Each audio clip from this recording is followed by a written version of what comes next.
A pleasant morning, everyone. So, before I start, let me introduce myself first. My name is Daniela from 3HEB. So, I am the first reporter and the topic of chapter 13, which is purchasing, receiving, storage, and inventory. So, next.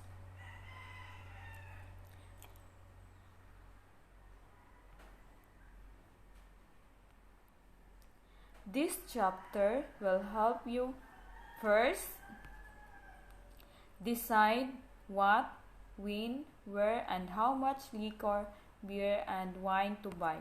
Second, decide what to look for when selecting suppliers and examining their prices and discounts. Third, establish per stock for each bar and minimum and maximum storeroom stock levels. And the fourth, know the functions and relationships of purchase orders, invoices, and credit memos. In the fifth, set up routines for ordering and receiving. In the sixth, store each type of beverage properly, efficiently, and safely. 7. Establish inventory procedures and conduct physical inventories. And the 8th, which is the last one, determine inventory value, bar cost, and inventory turnover rate. So those 8 that I read, we will tackle it later in this lesson. So next,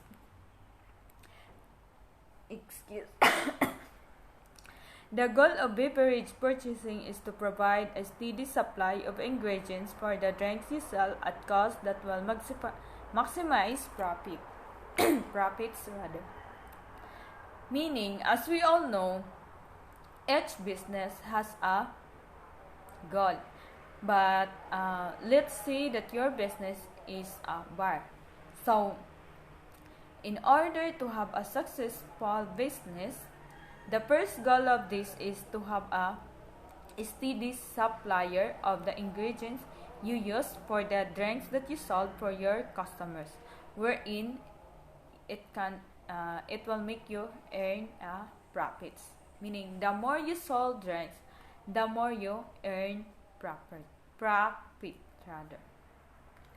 So, the purchasing function moves in a continuous cycle with several distinct phases. So, there are 4 continuous cycles in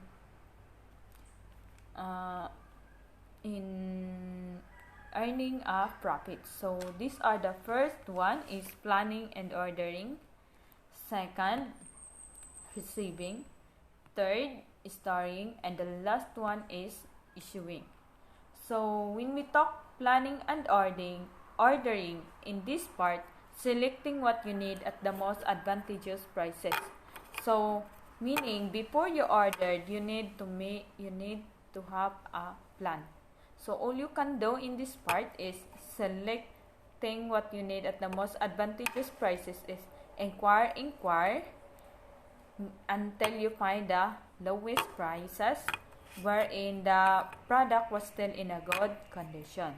And the second one is receiving, taking delivery of exactly what you have ordered, brands, sizes, and quantities at the specified prices and in good condition. Meaning, in this second part is receiving the product wherein that you ordered. But before you receive the product, of course, you need to check the brands, sizes, and quantities kung tama ba. And still, if the good was in a good condition, the product was in a good condition, hindi yung nasira na siya from delivery. So, the third one is, which is the storing. Keeping your beverage supplies in a place that is secure, agile, safe, and deterioration until needed. And this part, which is the third part, is ito na yung pag-keep ng product. For example, yung product mo is beverage, yung business mo is beverage bar. So, in order to have you need to have a storeroom or storage room where you can keep the beverage supplies in that place wherein awi sa tape. When we talk tape, magnanakaw and deterioration until needed sa mga unexpected accidents. Then the fourth is issuing. Transferring your beverages from storeroom to bar where they will be used to make drinks for your customers. So, in this part is that how you transfer safely your product from storeroom to the place where you used to make a drinks for your customers. So, that's the 4-cycle class. The first one is before you ordered, you need to make a plan. Then the second one, receiving. Before you accept the product, you need to check the brands, sizes, and quantities. And the third one is storing. You need to keep in a safe place wherein away from thief and deterioration. And the fourth one is issuing, wherein the transfer in what we have, how you transfer safely your product or beverages from your storeroom to the place where you used to make a drink. So next,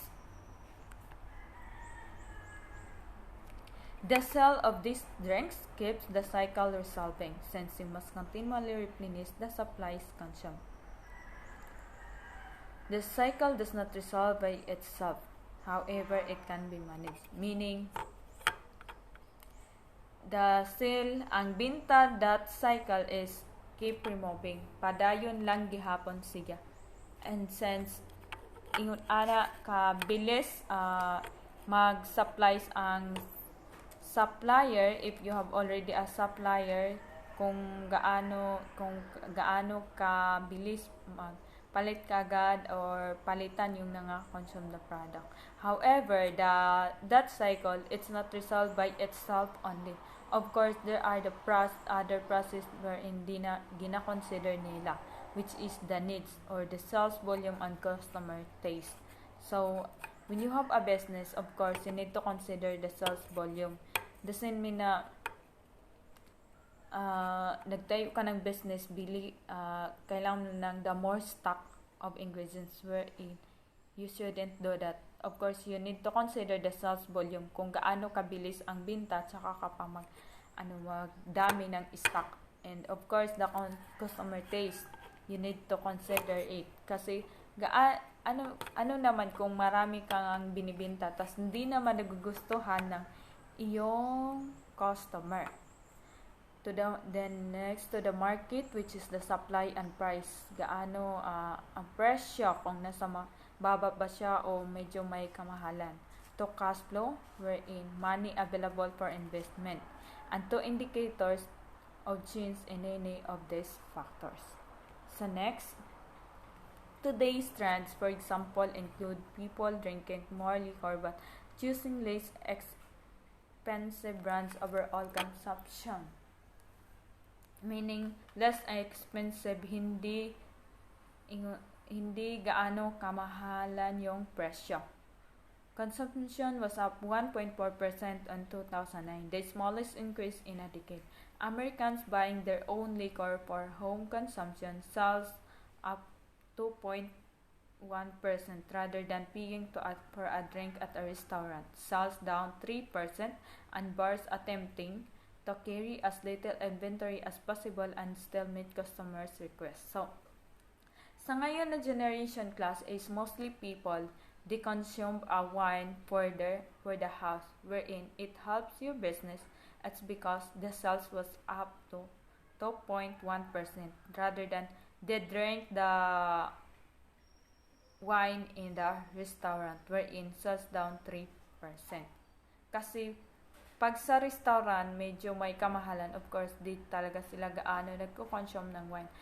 And like yung sa bahay nila mismo, sa house nila. So next,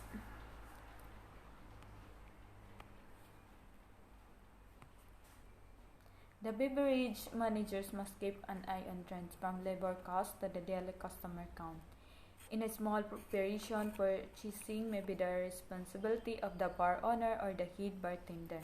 Large operations usually have a full-time beverage manager, while hotel and restaurant chains often have an entire department devoted to purchasing and other aspects of beverage management.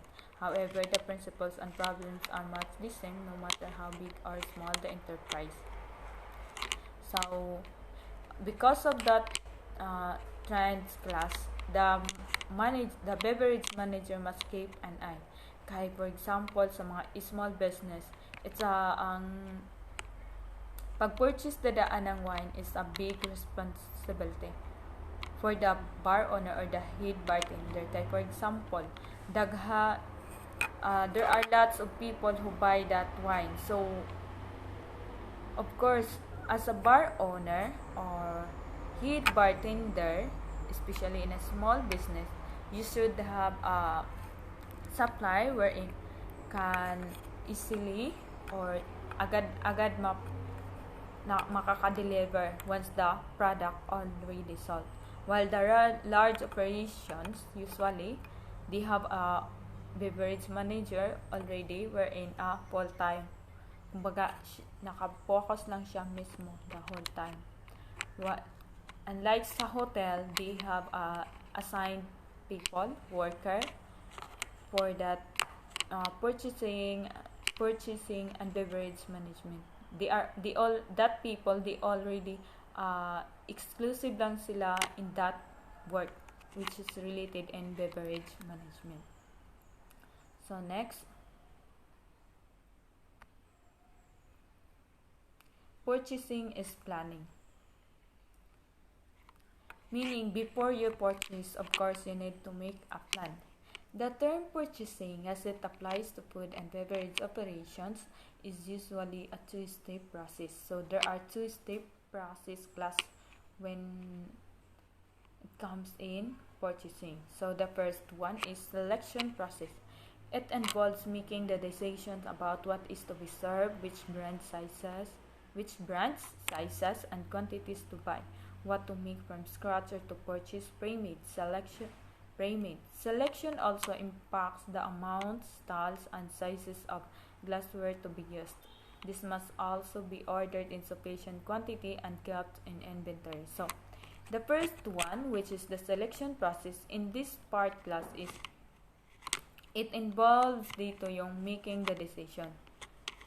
Let's say, nag-start ka pa lang ng business mo.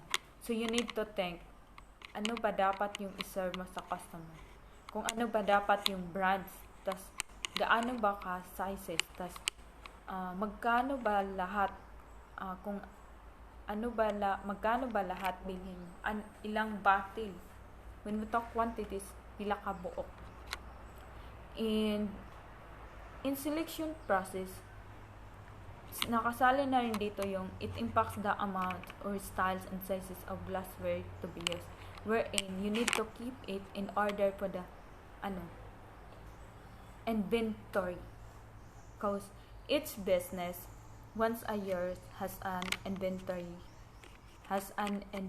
wherein you should keep those records from the product you purchase and etc. The second one is procurement process. So, procurement process involves choosing and working with vendors, using a standard system of ordering, deciding on a budget and sticking to it, and determining how often to replenish stock. So, when we talk procurement process, pagkuha. So, kung yung selection process is yung pagpili, wherein it involves the decision making. Sa pangalawa naman, ito yung procurement process, pagkuha ng pinili mo na product, wherein involves na dito yung pagpili at saka yung pag-work ng mga vendors kung baga ang pagbenta ng produkto. Tsaka gaano kabilis yung suppliers mag-replenish. When we talk replenish, palitan yung mga na-consume na mga product. Kumbaga, gaano sila kabilis mag-deliver once the product was already consumed or sold. So those are the two-step process in purchasing class, which is the selection process, and the second one is procurement process. In the next, what to buy. Deciding what to buy involves two basic policy decisions. So the first one, the quality of the beverages you will pour, and the second one, the variety of items you will have available. So what to buy, of course, this is another important also, wherein you need to plan. The first one, of course, you need to decide what kind of quality of the beverages, especially when you are a head waiter. You will pour in a glass of the customer. Then of course the variety of items you will have available sa iyong business. For example, sa bar, kung yung ano yung available na mga beverages na that you can offer to your customer. So next, to meet customer needs and avoid overstock bars and storerooms, to these bar managers use a policy commonly known as category management. So, category management, this involves what sells and what doesn't, and using that information to create a beverage program that delivers the best product mix to customers and the maximum profit for the bar. So, through category management, ang involved dito, through category management, dito mo malalaman kung ano yung kailangan mong ibenta tsaka yung hindi. Wherein it can create an information na makarecord siya sa in that management na it can help you as a head waiter that this product was good, palaging nabibenta. Wherein you can maintain that product or supplies in your bar for the para the more you sold drinks and that you can earn more profit. The educated class, category management, dito nila malaman kung ano yung kailangan ibenta na product tsaka yung hindi. And through that process, dito nila malaman kung ano yung product na mas mabenta. Wherein it can help them to have an information na yaon na product is mabenta siya, and that you need to have more supplies or steady suppliers in that product in order to replenish those product na ya consume or ya baligya na ya sold. So next, today's sophisticated point of sale or POS system can be an invaluable. When we talk invaluable, napakahalaga na tol in accomplishing this. The POS is very much like a personal computer. Its touch screen technology and easy programmability give the user the ability to track multiple types of data, including the brands of alcohol used in a drink and the server who sold it. So, meaning, POS or point of sale system, ito ang pinaka-importante ko man in this generation. It's likely a personal computer or touchscreen wherein as a head waiter, magamit sila ng yaon. Tapos, in that POS, point of sale system, automatically, ma-record nga on ang multiple types of data, including the apildangan ang brand sa alcohol, and most especially the name of the server who sold it. Wherein, masayda ng bar owner kung sino ang yadton server na mas maraming benta o kung sino yatong taga-serve na mahina ang pagbaligya ng beverages. Take note, making note of servers who are not selling much is also valuable as an indicator of who needs additional training. So in that way, malalaman ng bar owner, kung sino yung mahina magbaligya ng beverages, will undergo an additional training. Did you get it, class? The servers who through that point of sale, malaman ng bar owner kung sino yaton mahina ang benta sa beverages will undergo an additional training, or in that point of sale in the yaon na system yaon masaydan kung sino yaton mahina magbenta ng beverages, and then he or she will undergo an additional training. So next, in a large operation, the POS terminals are workstations linked to a central computer, which is ironically also called a server. So, server, these are the POS terminals na ga-work, tas automatically ang data muling siya sa central computer, wherein pinakadako na sa ng computer, wherein mga record nga tutanan. Another feature of this system is the capability to keep a running inventory, automatically deleting the standard amount of each record that is used to make each capital. Theoretically, this should give a bar manager almost instant usage numbers, which can later be compared with the actual physical inventory.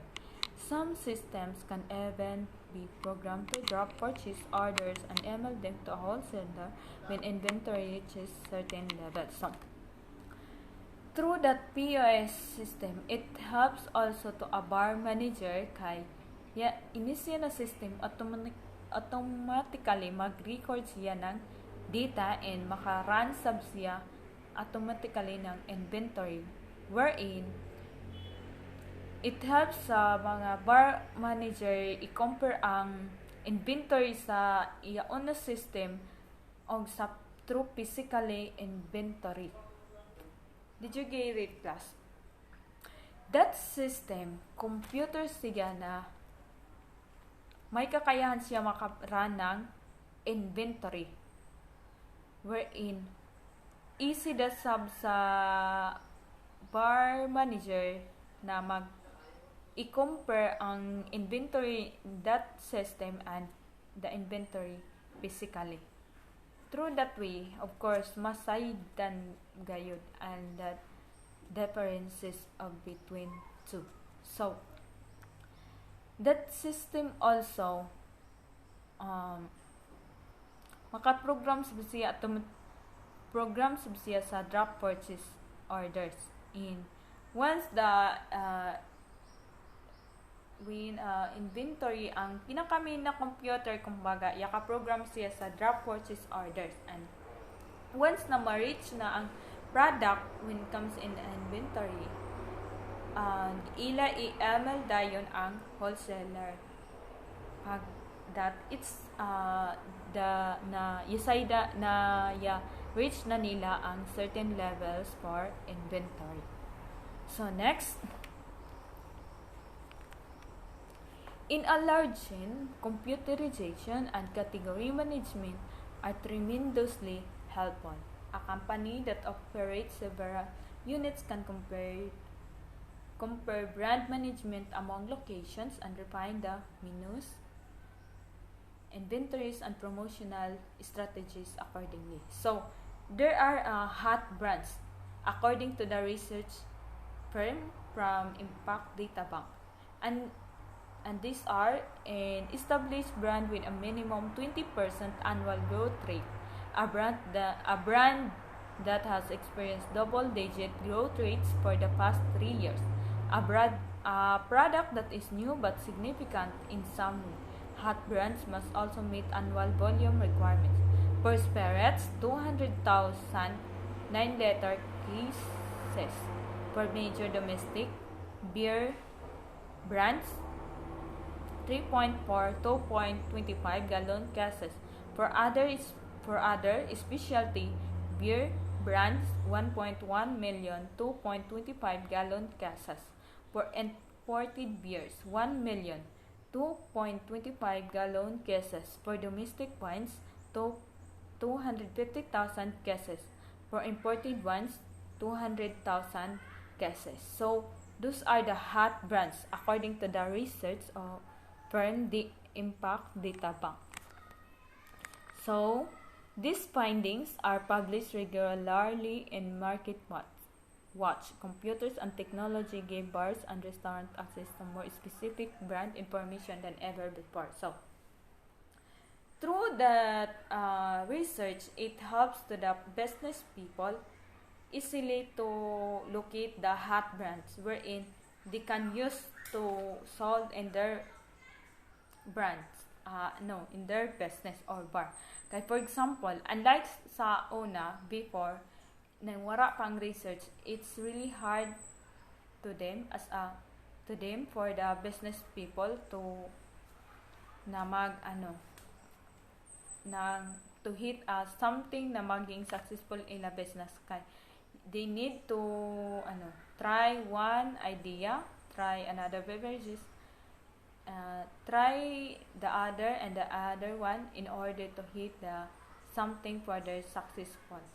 Unlike sa unay research ko man, it's easy for them to have to know the research, to know the hot brands wherein it helps to them to have a successful business. With research, the decisions are better informed and more likely to reap rewards. So next, quality and variety. So this is another important also class. When you have a business, you need to consider this also, especially if your business is either a restaurant or bar. You need to know the quality of the food and the variety, especially as well as in drinks or your business is bar. Quality should be a primary consideration in brand selection because it depends on your clientele or customer. So the first one, what they expect, of course, as a customer, they will have a question in their mind what they expect and in that business, in your let's say a restaurant or bar. So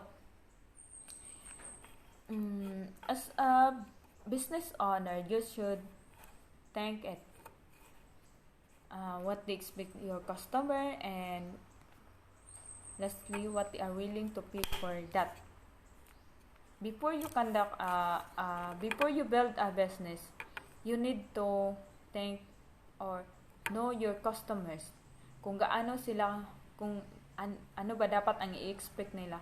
Let's just say that isipin mo ang sarili mo as a customer.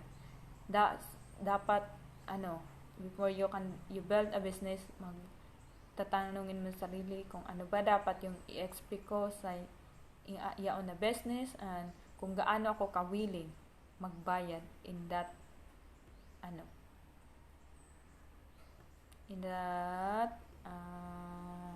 ila product. So next, it would be foolish to buy premium brands or boutique California wines for a low-budget clientele, and equally foolish not to offer such items in a luxury restaurant. As in everything else, you must know your customer. Yeah. So, as a business owner or you're planning to build a business, of course, you need to know everything else in your customers. So next, beyond this, you must consider the quality of your well brands, which are the liquors that you pour in mixed drinks when the customers does not ask for a specific brand, also known as house brands or house liquors. This represent about half the liquor used in average bar. So, yeah, that's what I've said earlier, that as a business owner or you're planning to build a business, you must consider this, the quality of the product or your well brands in your drinks or beverages.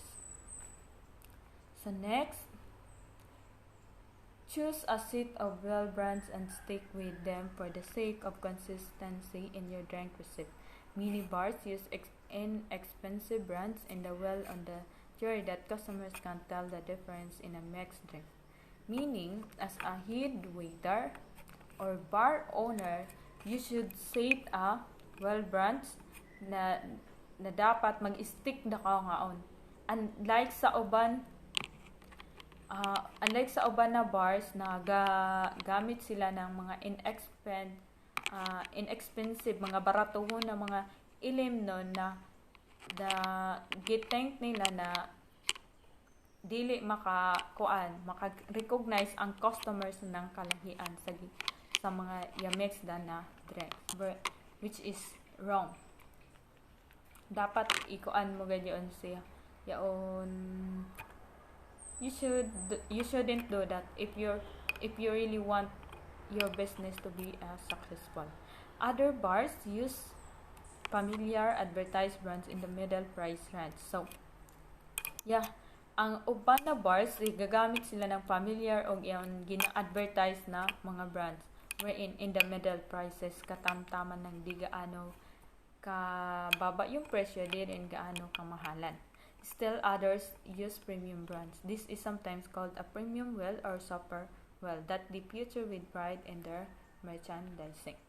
Premium brands are a good choice for bars where clientele is value conscious, that is, willing to spend a little extra to receive a higher quality drinks. Super premium brands have the advantages of strong name recognition and customer loyalty, but they will not be worth the extra expenditure if you don't do a good job of letting your customers know that these brands are being used. Meaning, ang pinakasikat na brand is premium brands. Kung magtayo ka ng bar, ang a good choice na napilion mo na brand for you to start a business is premium brands. But of course, there is another pinakasikat na brand which is super premium brand. But it is useless if you wouldn't let your customer know na ini na brands ang pinakasikat. Kay mostly ang kasanayan is premium brands. So next, using cheap liquors in the well but charging higher prices for them is downright unethical. And if you think you are fooling your customers, you are only fooling yourself. Taste your own drinks and you will notice the difference just as your customer will. You might save a few pennies per drink, but you will never know how many or why customers never came back and how many others they told about your cheap, high-priced drinks. Besides, you don't save all that much. Meaning, ang pagbaligya mo ng mga baratohon na ilim nun tas i-charge mo siya sa mahal na price is unethical. Hindi tama as a business owner, hindi siya tama. If you're planning to have a successful business, of course, you shouldn't do that. Makasave ka tuod because sa gihimo mo, but one day, di na ka matingana ang imo mga customer, dili na siya mobalik sa imo.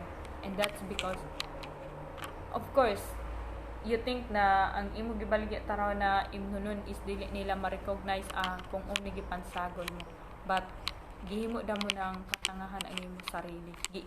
Sarili da mo ang giilan. Kay customer, of course, maka-recognize gayud yaon sila.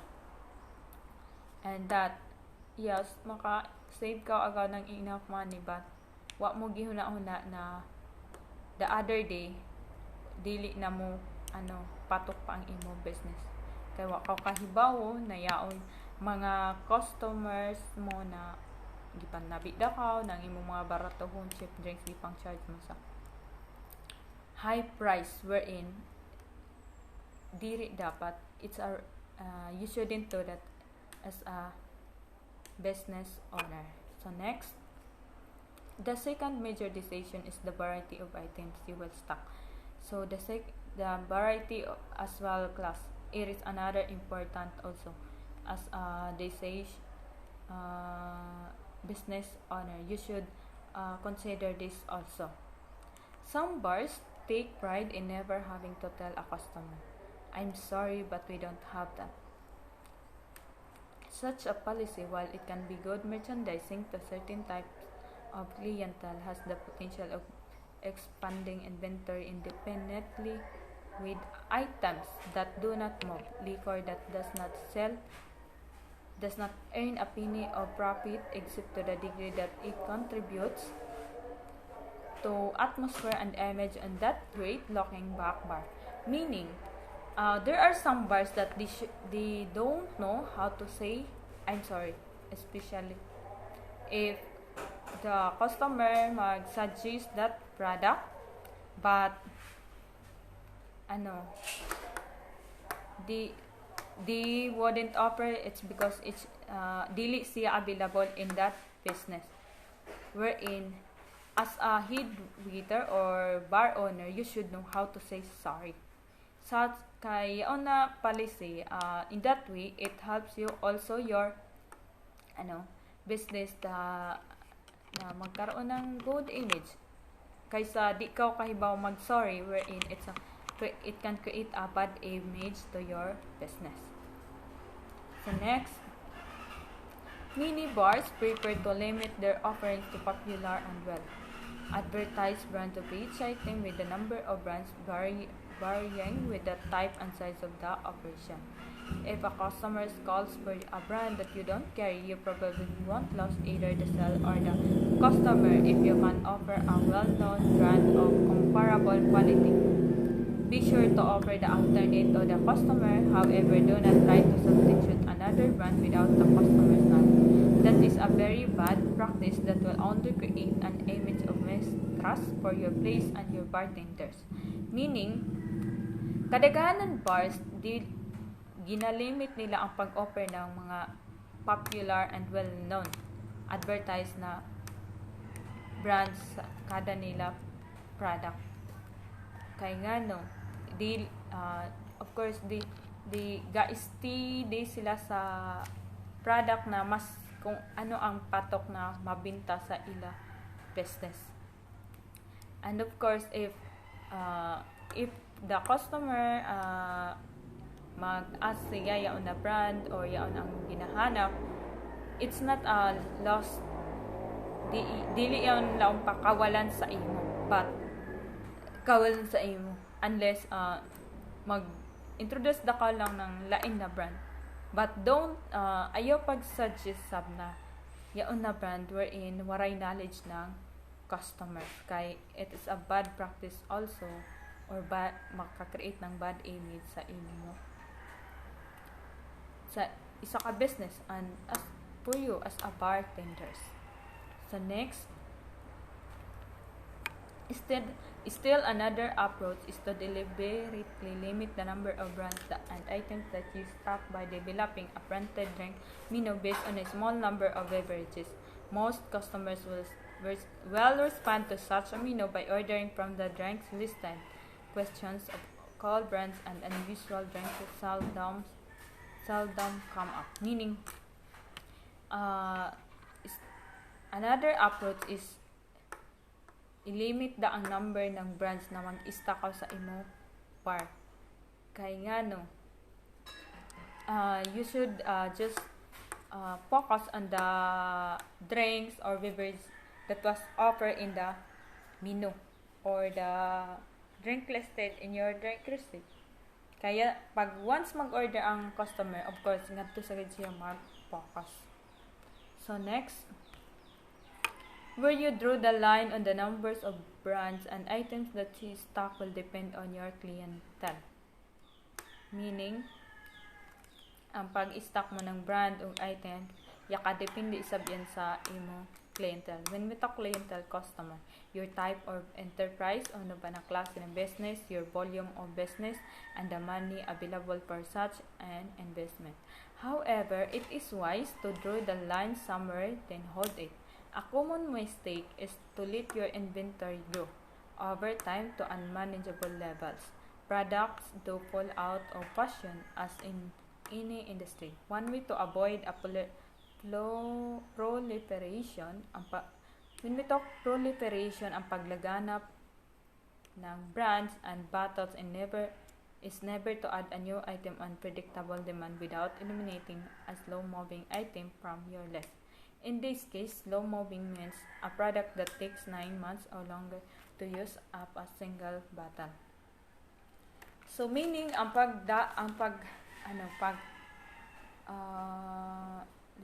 pagdako or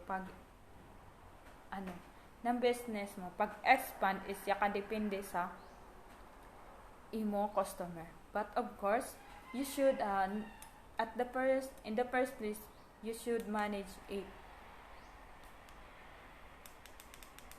kay unlike sa yun, sige na ka gaad ng mga brands or ano ba, tas ang itong mga stock mo na wala ma-remove isab na it takes 9 months or longer aya pa mabaligya da siya kibali amo da nang ya pending da ang imo money dili na ma-rolling. So next, you also need to keep up with new products and anticipate changes in customer taste. So as a business owner, you need to keep up another new product. Yaon buo na ka sa doesn't mean para sa for the ka-improve ng business. Di kay mag-stay-put ka lang. How come na mag-success ang business mo if why himuon mo? Of course, you need to think another technique or para sa ka-successful ng imo business. One way to do this is to consult frequently with the salespeople for the wholesale buyers you deal with. You need to ask, do you know who is launching a huge advertising campaign or coming out with a new light beer as well as which new liquor or imported beer is big in California or New York and is coming your many beverage managers have a regular time for salesperson to call. Then next, do not, however, let anyone tell you what you should buy. Consider suggestions, but measure them against your own ground rules and current needs. So, as a business owner, dili ka dapat magpasayod kung uno'y paliton mo. So, you should wait the suggestion or mag-ask ka na niyon para masukod mo ang kung uno bagay ang karapat dapat for you to have for you to gain another info about business and the product you really want to buy. The next, sales representatives will push their own products. That is their job. Compare what they say with what their competitors say and make up your own mind. Another way to keep up with trends is to read sales and market surveys in trade magazines such as Market Watch for their survey results of those hot new brands. For local trends, remember to read the liquor store advertisements in your local newspaper. So, meaning, the sales representative, i-post gid nila na ang ila own product na ibenta. Kay, amo yan ang ila worth. Compare sa yaon magkuan sila, agad sila sa competitors nila na amo yan ang dapat mo na mo yan ang kuan. As a salesperson, sales representative, they will think, magkuan sila ng ila idea, kuan nila kung ano ba gid karapat dapat na himuon. So next, today's buyers can often peruse catalogs online or own CD to find what they need. So meaning, when we talk peruse, kasagari mostly in this generation class. Ang buyers, agad lang sila. They always read a pairs catalog online or uno pagid ang nga dapat na paliton wherein kinakailangan sabyaon sa ila business. It can help for them to analyze what product they really need for their business. So next, no matter how sophisticated the ordering process, buying individual products is still mostly a matter of brand selection and common sense. When the liquor or beer brand concerns the customer, buy the brands that your customers will buy. For your well, select the brands that make the quality of drinks you want to pour. This applies to your vermouth and liquor choices as well. It is a good idea to test your own mixed drinks with different brands of spirits and liquors. Generic liquors in particular can taste quite different from one brand to another, and the expensive imported brands are not necessarily the best. So, meaning, gaano man ka kadali mag-purchase ng drinks, but still, you need to consider the brand of selection of this. Kung ang beer ang beer ng brand ang concern ng mga customer din, amoy dapat paliton mo yan na brand na ginapalit sab ng imo customer. Because whatever it is class in business, quality and the variety is a very important in a business. Then next, purchasing wines.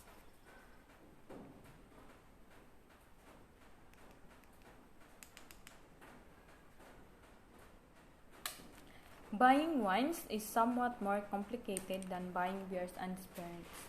One reason is that customer demand is less clear-cut. For house wines, more and more enterprises are replacing generic wines with inexpensive varietal wines in 1 liter and 1.5 liter bottles, or in bag-lined boxes with built-in tops that are easy to refrigerate and store.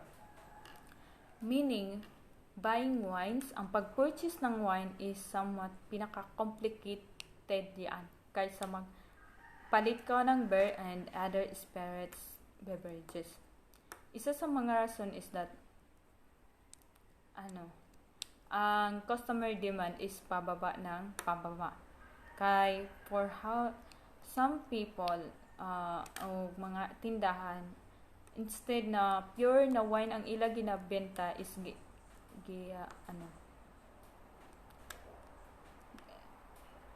ang for house wine, mga gipulihan nila ng when we talk generic wines, pangkaraniwang wines with inexpensive varietal wines. Na yakakuan da siya sa 1 liter and sa 1.5 liter bottles, yung mga ganun, or nakapack na built-in tops na siya sa box na bilis lang ilagay sa refrigerator or ibenta. And the next,